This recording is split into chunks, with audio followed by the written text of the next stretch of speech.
Friends, welcome to our channel. ఈరోజు ఒక జమీందారు గారి ఇల్లు మీకు చూపించబోతున్నాను. సో మనం పోయే దారిలో పల్లె అంటేనే పచ్చదనం కదా. సో కన్నులకి కన్నుల పండగగా అనిపిస్తుంది అనమాట. చూస్తూ ఉంటేనే ఆ ఆనందం అంతా ఇంత కాదు. అది మేము ఒక 4 o'clock టైంలో పోయామన్నమాట. వెదర్ కూడా చాలా బాగుంది.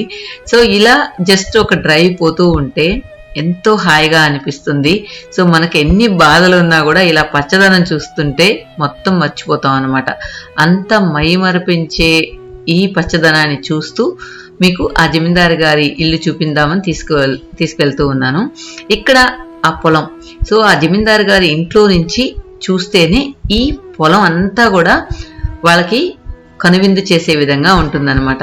ఆ రోజుల్లో ఆ జమీందారు గారు పైనుంచి చూస్తే వాళ్ళ పొలాలన్నీ కూడా ఆ చుట్టుపక్కల కనుచూపు మేర వరకు ఉండేవంట.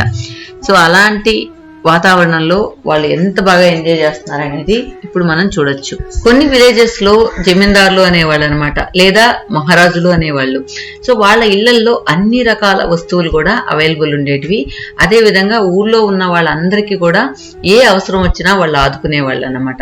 ఈవెన్ చిన్న ఇంట్లో పెళ్లి జరిగినా కూడా ఆ మహారాజుల వస్తువులే పెట్టుకునేవాళ్ళు అని ఆ ఊరోళ్ళు గొప్పగా చెప్తూ ఉంటారు. పెళ్లికి కావాల్సిన ఈవెన్ గెస్ట్లు వస్తే కూడా వాళ్ళ ఇంట్లో మంచాలు ఉండేటివి. ఒక 10-15 మంచాలు ఉంటే దాన్ని తీసుకెళ్లేవాళ్ళు, చేపలు తీసుకెళ్లేవాళ్ళు, వ్యవసాయ పనిముట్లు తీసుకెళ్లేవాళ్ళు. అట్టా ప్రతిదీ కూడా మహారాజుల ఇళ్లలోనే ఆ రోజుల్లో ఉండేవి అని చెప్పేవాళ్ళు. ఇంకా చాలా మంది చిన్న చిన్న కుటుంబాలకు కూడా వాళ్ళు మాంగళ్యం చేసి పెళ్లికి వాళ్ళింటి నుంచే మాంగళ్యం వెళ్ళేదంట. అలా ఎన్నో అవసరాలని ఆదుకునే వాళ్ళు కాబట్టి వాళ్ళని మహారాజులు ఇంకా జమీందారులు అనేవాళ్ళు. వీళ్ళ కుటుంబానికి వచ్చినట్లయితే గనక వీళ్ళు వందలు కాదు 1000 ఎకరాలు వీళ్ళకు ఉండేటివంట. సో నేను అక్కడున్న అమ్మతో మాట్లాడినప్పుడు చాలా వరకు దానాలు ఇచ్చేయడంతోనే మొత్తం చాలా వరకు ఆస్తులన్నీ వెళ్ళిపోయాయి, ఎక్కువగా దాన ధర్మాలు చేసేవాళ్ళు అని చెప్పారనమాట. అలాంటి ఒక మహోన్నతమైన వ్యక్తుల గురించి మనం మాట్లాడుకోవడం నాకు చాలా హ్యాపీగా ఉందన్నమాట. ఇంకా ఊరి విషయానికి వచ్చినట్లయితే ఏ చిన్న కార్యం చేయాలన్నా కూడా వీళ్ళు ఒక ముందడుగు వేసేవాళ్ళు. ఈవెన్ ఒక సెలబ్రేషన్స్ అంటే పండగలు లేదా ఉత్సవాలు అలాంటివి ఏ చేయాలన్నా, ఏదైనా పెళ్లిళ్ళు చేయాలన్నా సో వీళ్ళ పాత్ర అయితే ముఖ్యంగా ఉండేది. ఇంకా చిన్న చిన్న తగాదాలు, ఇక భార్యాభర్తల గొడవలు కావచ్చు, ఆస్తుల గొడవలు కావచ్చు, ఇలాంటివి ఏవైనా వస్తే కూడా ఆ రోజుల్లో పోలీస్ స్టేషన్ అంటూ వెళ్ళేవాళ్ళు కాదు. మరి ఉండేదో లేదో తెలియదు నాకు, ఉండేది కాదు, వెళ్ళేవాళ్ళు కాదు. వీళ్ళే పరిష్కరించేవాళ్ళు అనమాట. వీళ్ళు ఏ నిర్ణయం అయితే చెప్తే న్యాయంగా ఎవరికి న్యాయం చేయాలనుకుంటే వాళ్ళకే న్యాయం ఎవరు పక్కన ఉందో వాళ్ళకే వాళ్ళు న్యాయం చేసేవాళ్ళు. సో దానివల్ల చిన్న చిన్న సమస్యలు కూడా వీళ్ళ వల్లనే ఊర్లో పరిష్కారం అయ్యేది. ఈ విలేజే కాకుండా ఆ చుట్టుపక్కల చిన్న చిన్న గ్రామాలు కూడా ఇక్కడ వచ్చి పరిష్కరించుకునే వాళ్ళంట. ఇంకా ఆవుల విషయానికి వస్తే 100 ఆవులు ఉండేటివి అనమాట. ప్రతి జమీందారు వంశానికి, ప్రతి మహారాజు ఇంట్లో కూడా 100 ఆవులు ఉండేటివి. వాళ్ళు పొలాల కోసం ఆవులు పెంచేవాళ్ళు. ఆవుల్లో వచ్చే పాలు అమ్మేది అలాంటివి ఏం లేదు. సో ఎవరికి పాలు కావాలన్నా అందరూ చాలా పేద కుటుంబం నుంచి కూడా బిడ్డ పాలు కావాలి అని చెప్పి వచ్చి వీళ్ళ దగ్గర తీసుకెళ్లే వాళ్ళంట. ఇంకా పాలు, పెరుగు, మజ్జిగ అందరికీ కూడా ఉచితంగా ఇచ్చేవాళ్ళు. ఎప్పుడు ఎక్కువగా పాలు అమ్మేవాళ్ళు కాదన్నమాట. సో ఇలా చెప్పుకుంటూ పోతే ఎన్నెన్నో ఉన్నాయి. కాకపోతే మొత్తానికి ఒక మహారాజులు అంటే మంచి చేసేవాళ్ళు, అందరినీ ఆదుకునేవాళ్ళు అని మాత్రం అర్థమైంది. ఇప్పుడు ఈ హౌస్ సరౌండింగ్స్ అంతా కూడా గార్డెన్ చాలా బాగుంది. ఆ బ్యూటిఫుల్ గార్డెన్ ని చూద్దాం. తర్వాత లోపల ఆ కాలంలో ఎలా కట్టారు, వాల్స్ కూడా చూసినట్లయితే థిక్నెస్ ఒక మన మూరతో కొలిస్తే అంత థిక్నెస్ ఉందన్నమాట. ఇంకా విండోస్ కావచ్చు అన్ని కూడా మ్యాక్సిమం టేక్ వుడ్ తోనే వాడేవాళ్ళు.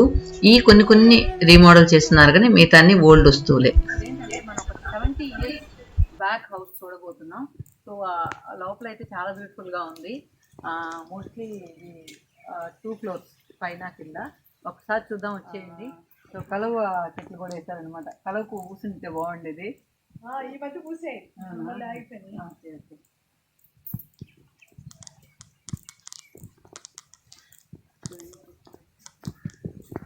ఇక్కడ జస్ట్ ఈ డిజైన్ చూసినట్లయితే ఈ డిజైన్ కూడా చూడండి ఎంత బ్యూటిఫుల్గా ఉందో.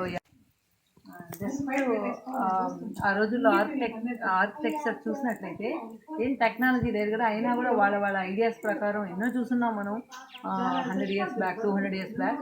కానీ ఒక పక్క పల్లెటూరులో కూడా ఇలాంటి డిజైన్స్ చేశారంటే గొప్పగా చెప్పుకోవచ్చు. చూడండి ఇట్లా కర్వ్గా ఇచ్చి జస్ట్ వరండా ఇచ్చారనమాట. సో ఇక్కడ మాత్రం రెడ్ సైడ్ ఫ్లోర్తో ఎంట్రన్స్ ఉంటుంది. తర్వాత మెయిన్ డోర్ దగ్గరికి వెళ్దాం. ఇక మీరు నా వెనకాలకు వచ్చింది ఆఫీస్ రూమ్ లాగా వాడేవాళ్ళు. మొత్తానికి ఇక్కడ చూసినట్లయితే టేబుల్ కూడా చూడండి, కొన్ని 100 ఇయర్స్ అని ఉంటాయేమో ఆ టేబుల్కి, లేదా ఈ ఇల్లు కట్టినప్పుడు ఏమైనా తీస్తున్నారేమో. డెస్క్లు కానీ డ్రాలు కానీ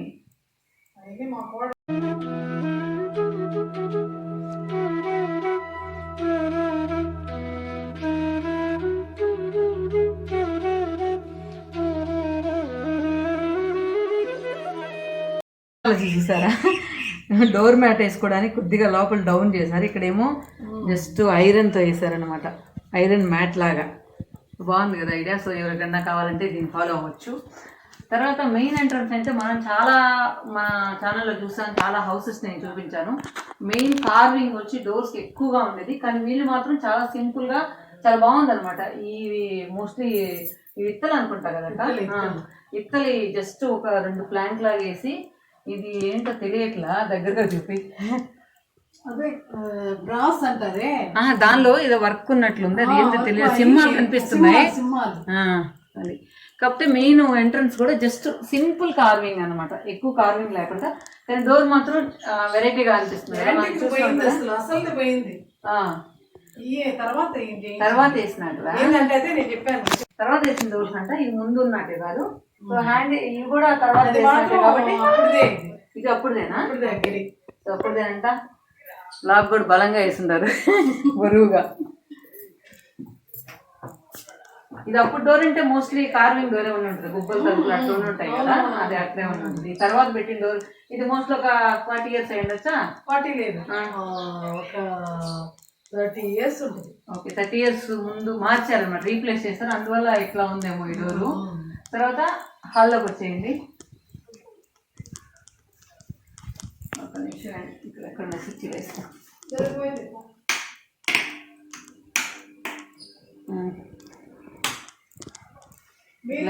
యూట్యూబ్ కోసం తీసుకుంటున్నారా?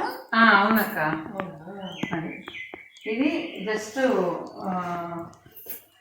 ఇది ఉయ్యాలంట, ఈ ఉయ్యాలాగా వాడేవాళ్ళంట. సో దీనికి ఇలా ఇదే కార్వింగ్ ఇక్కడ ఉండింది, జస్ట్ కింద పిల్లలు లేకుండా ఉన్నాయి. దీని వచ్చి ఉయ్యాలాగా యూజ్ చేసేవాళ్ళు. సో మా నాన్నమ్మ ఇంట్లో కూడా 2 ఉయ్యాలు ఉండేవి అనమాట, 2 ఫ్లోర్లు ఉండేవి. ఏంటంటే ఇద్దరు చిన్న పిల్లలు ఉన్నప్పుడు పైన ఒకళ్ళని కింద ఒకళ్ళని పడుకోబెట్టేలాగా. కానీ ఎంత కార్వింగ్ అయితే లేదుగా నాన్నమ్మ ఇంట్లో కూడా ఉంది ఆ ఉయ్యాల, పైన లాఫ్ట్ మీద వేస్తున్నారు అది. ఇవన్నీ సోఫాలు అంతా నార్మల్, అప్పుడు కాదు, ఇవి కొత్తవి. ఇది మోస్ట్లీ అప్పుడు అయి ఉంటుంది. అప్పుడుది కాదు, ఇది కాఫీ రోడ్ అని చెప్పి బెంగళూరులో ఉన్నాను. పాతదేనా ఇది? కానీ యాంటిక్ లాగే ఉంది. 25 ఇయర్స్ ఉంది ఇది. అది కూడా అవి కూడా కొన్నవే, జింకలు పైన బొమ్మలు, అంటే పాతవి కాదు. అయినా కూడా ఈ హౌస్ కి బాగా సెట్ అయిపోయి అని చెప్పి సెట్ అయిపోయి. ఇప్పుడు ఏంటంటే కబోర్డ్ అంతా ఇట్లా ఉండేవి అనమాట, మిర్రర్ ఇట్లా పెట్టి దానికి కార్వింగ్ ఇచ్చి 2 వైపులా కొట్టుండే, అటువైపు ఇటువైపు 2 వైపులా చూడొచ్చు. ఇది మాత్రం ఖచ్చితంగా చెప్తాడు ఓల్డ్ అని. అది ఓల్డ్, అది ఎప్పుడో తాత వాళ్ళు కొన్నవి. అవును, ఇంకా స్ట్రాంగ్ గా ఉంటాయి కదా. అంత క్లీన్ చేయాలంటే కూడా చాలా కష్టం, జాగ్రత్త. దాంట్లో సీరియల్ ఉంటాయి, చిన్నగా లేదు, స్ట్రాంగ్ గా ఉంది.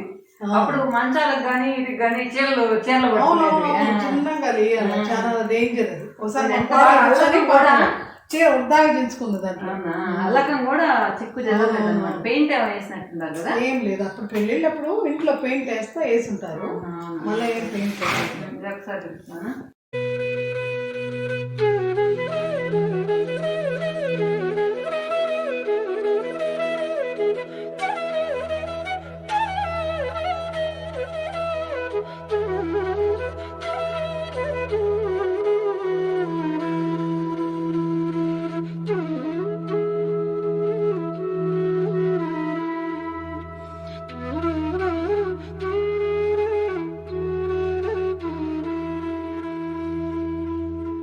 చూడు విండోస్ మొత్తం విండోసే, ఇల్లు అంతా విండోస్ పెట్టేసింది వాళ్ళు.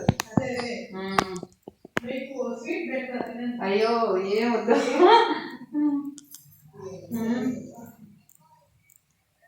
తర్వాత ఏంటంటే ఇక్కడ ఇంట్లోపల నుంచి ఇట్లా ఆఫీస్ రూమ్ లోకి పోయేదానికి దారి, అదేవిధంగా బయట వాళ్ళు అట్లా రావడానికి దారి ఉండేది అనమాట.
ఇది వంట రూమా అవతల?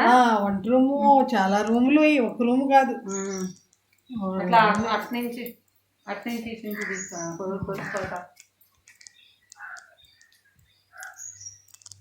ఇక్కడ నుంచి తీసుకొని అట్లా అది నువ్వు లాంగ్ లో కవర్ చేసుకోవాలి.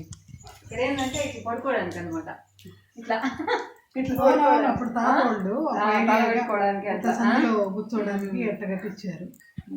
దానికి చాలా యూజ్ అప్పుడు అత్తమ్మ వాళ్ళు ఎప్పుడు అంతే కదా. ఇట్లా పిల్లలంతా వచ్చినప్పుడు ఈవినింగ్ మేము లాంగ్ లో కూడా దిగురా, అది పైన కూడా ఉంది మిద్ది, దానికి కూడా సపరేట్ అంతా అటాచ్. ఇదంతా ఇక్కడ నుంచి ఎంత కొట్టియాలని బాబు.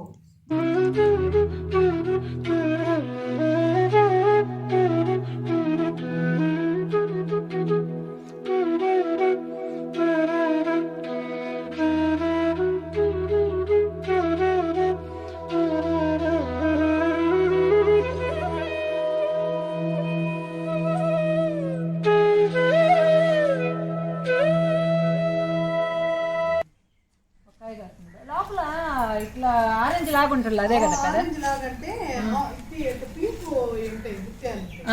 పిగ్గు చూస్తున్నా నేను బాగా. మన సీని దెబ్బల్లాగా పెద్ద పెద్దగా ఉంటుంది.